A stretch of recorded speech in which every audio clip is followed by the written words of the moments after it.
One of the challenges with getting on the blacklist with Fannie and Freddie is that they won't talk to the association, they won't talk to the management company, they won't talk to the homeowners. As a manager, the biggest challenge is you only find out when the escrow company, realtor, or homeowner calls you and says, "Hey, did you know your community's blacklisted?" Welcome to the Uncommon Area, where we're dedicated to reimagining HOAs. We provide board members and managers with the resources to create uncommon communities where residents love their HOA and truly love where they live.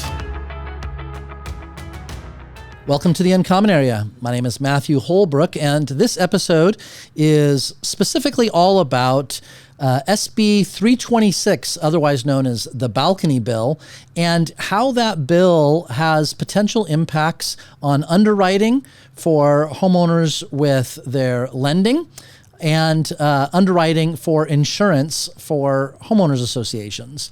So we want to dive into that, and joining me to talk about this subject is Ryan Darby, Action's Regional Director for Community Management, and Tad Black, Action's Vice President for Community Management. So to get started, we need to maybe do a little bit of a review as to what is SB 326 and why do we care about that. So Ryan, maybe get us started with a little bit of an overview. Sure. So SB 326 is also known as the balcony bill. It is meant for homeowner associations to verify once every 9 years that the balconies within the community are relatively safe for the residents to utilize. And basically, the deadline to have the inspections done was January 1st, 2025. So all of our associations should have completed their SB 326 inspection of the balconies. Okay, by January 1st, 2025. Correct. So just to summarize, make very clear, every 9 years, associations that have balconies need to do a formal balcony inspection. I want to come back to what that inspection is here in just a second. But that needs to be done every 9 years. And the first kind of iteration of this needed to be completed by January 1st, 2025 for every homeowners association. Correct. So when we talk about an inspection, what is an inspection that complies with this bill? Sure. So associations are supposed to contract with a civil engineer, structural engineer, or architecture firm who will go out and they'll inspect a percentage of the balconies within the community, looking at the structural components, particularly the wood components and the decking material itself. And then what are the consequences if an association doesn't get that inspection completed? Currently, there's no real watchdog, organization for it. In terms of, I'm not sure that anybody at the state is actually doing an audit of these.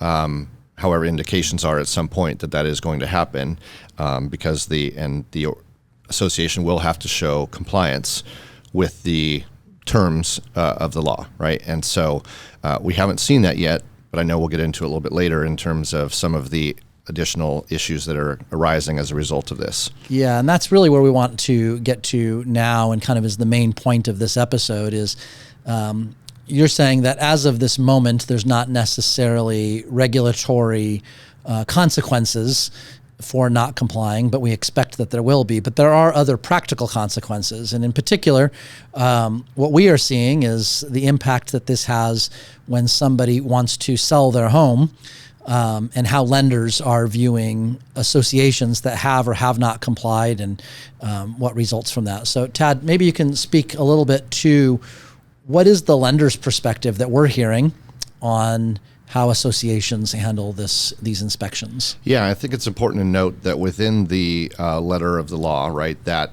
the inspection really just has to basically provide the general condition of the balconies. And these are only, again, wood-based balconies, where that's the construction format for those, due to some unfortunate events that happened a few years ago. But I think most people are familiar with that.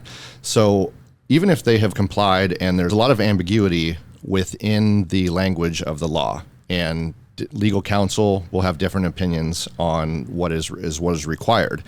But ultimately, what's really required is just that inspection be completed by one of the types of organizations that Ryan mentioned.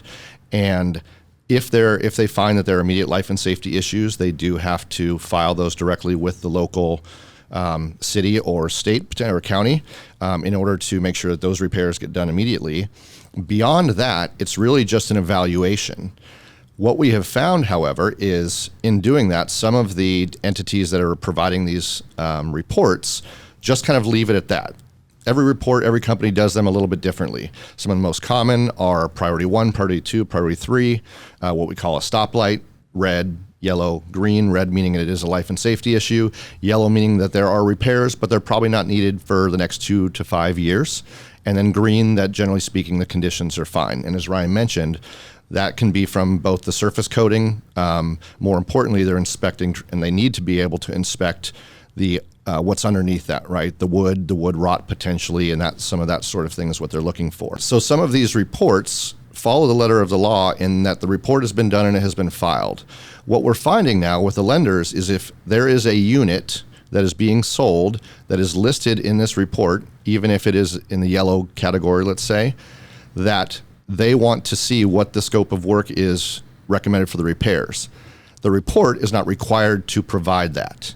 And so what we're finding now is while the association is in compliance per the letter of the law, the lenders are now asking for additional information that may or may not have been provided within the report. And so someone of the same ilk will have to go out and actually create a list of what the recommended repairs are for that unit, which is interesting because in these cases, the maintenance responsibility is with the association, not with the owners. And yet the lenders are still requiring that. And so I think it's something we have to be prepared for. And for those associations that may not have had their report, when they do that and they contract with someone, they should make sure that scopes of work, or at least what is recommended to be done from a repair standpoint, is included. And now we're having to have these same firms go back out and provide that, which is only additional cost now to the association that they hadn't anticipated. So let me summarize that as I'm understanding it. We have required inspections that result in a report that is given, but the requirements of the report are relatively general. Lenders are coming along and saying that if there is any indication in the report that there are repairs that might need to be made, even if they fall into the yellow category, which are, these are repairs that should be made but aren't an emergency. Correct. That the lender, for these non-emergency repairs, but that are still part of the report, the lender is saying, we want to see a scope of work to understand what these potentially non-emergency repairs are. Correct. And the lender is evaluating that in their overall evaluation of the association, and then ultimately on their ability to lend for that particular unit. Right, through the underwriting process. And in speaking to some of these firms that provide these reports, they are actually now getting calls directly from lenders as well, asking for some of this information that they frankly don't have. And so those firms that do the reports, they're not being compensated by the lenders, so they're going to come back to the homeowner who's going to say, hey, this is not my responsibility, it's the HOA's responsibility. Now the association is in a situation where they're going to incur the cost of having that report come out, or they're going to incur the situation where they could be responsible for a sale not going through. Correct. And I think that's kind of the crux of what we want to make sure people are aware of, because this is only something that has recently come to light. And there have been situations where sales within our communities by, no fault of anyone's, are being held up. And clearly that's very important for our owners and associations. Yeah, not to mention the potential liability that if a sale falls through because this is not delivered, that opens a whole different can of worms. Right. Let me clarify one thing that you may or may not know the answer to. Ryan, you were saying that the reports that are done by the inspectors are a sampling of the community's balconies. Let's say that there is a homeowner who is selling their home that has a balcony but isn't one of the ones that was inspected, and the lender is now asking for information on this balcony that hasn't even been inspected at all yet. How is that playing out in these scenarios? They're asking for like standard, they're seeing in the report let me just leave it at that and go back to my question and you can start to answer. So lenders are just looking basically at the stoplight that Tad was talking about, red, yellow, green.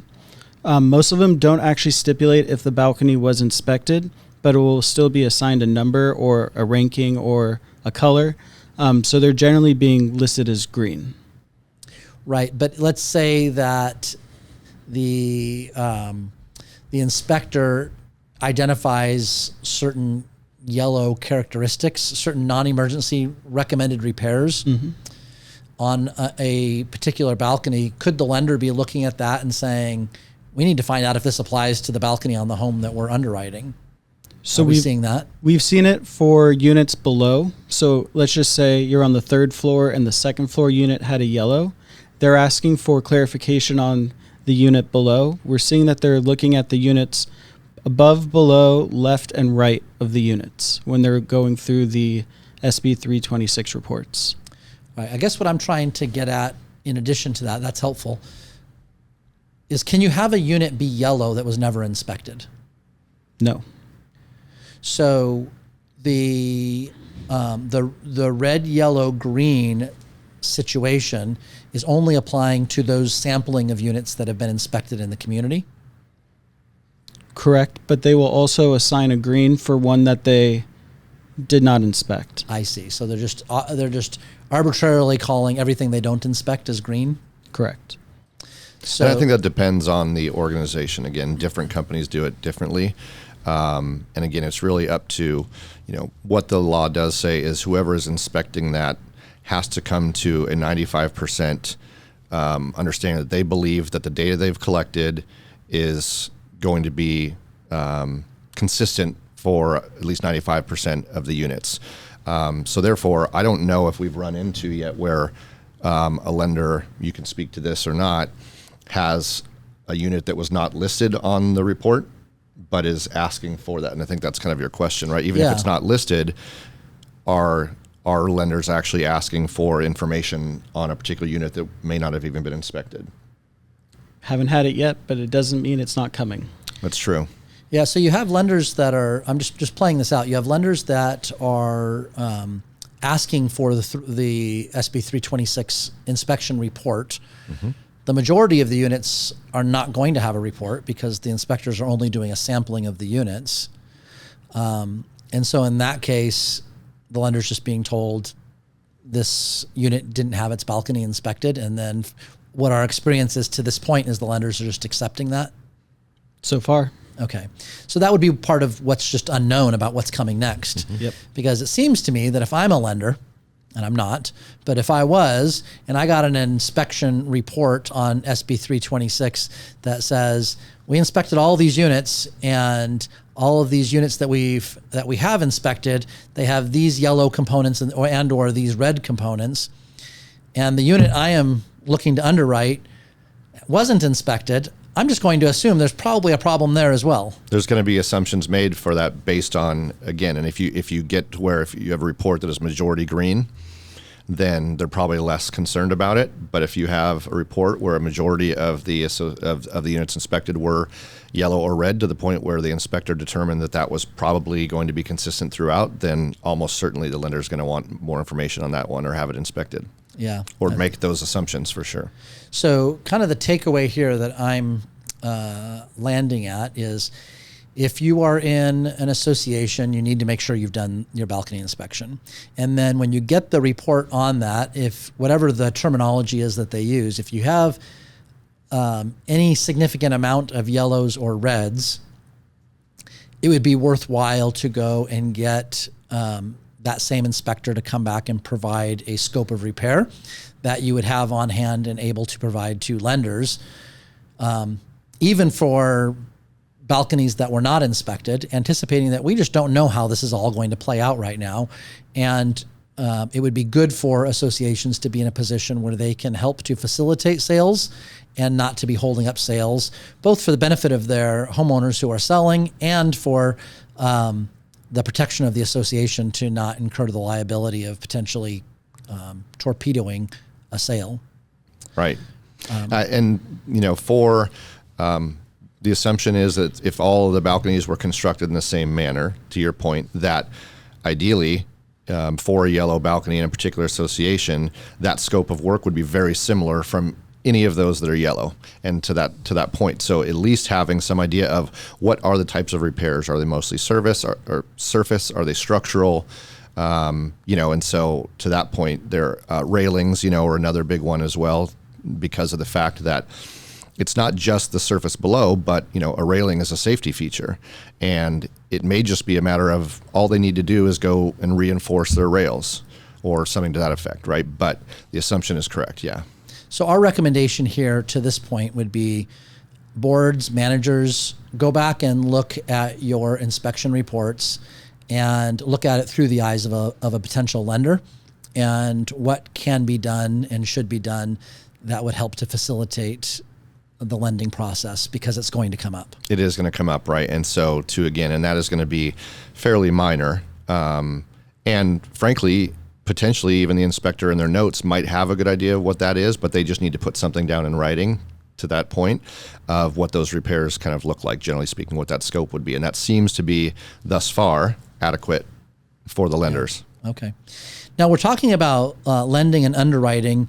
There's a whole subsection of this related to Fannie Mae, Freddie Mac lending. Ryan, how does all that we've been talking about apply to that arena? So lenders are looking at these reports, and they're making determinations about the community. They certified lenders that are with Fannie and Freddie that do services their loans and creates the loans for them, provide feedback to Fannie and Freddie, and then Fannie and Freddie actually can make a determination that the community cannot be part of their lending cycle, which what that means is that any loans generated for that community cannot be purchased at a later date by Fannie or Freddie, which has big implications for the association. And so that generally affects what percentage of units?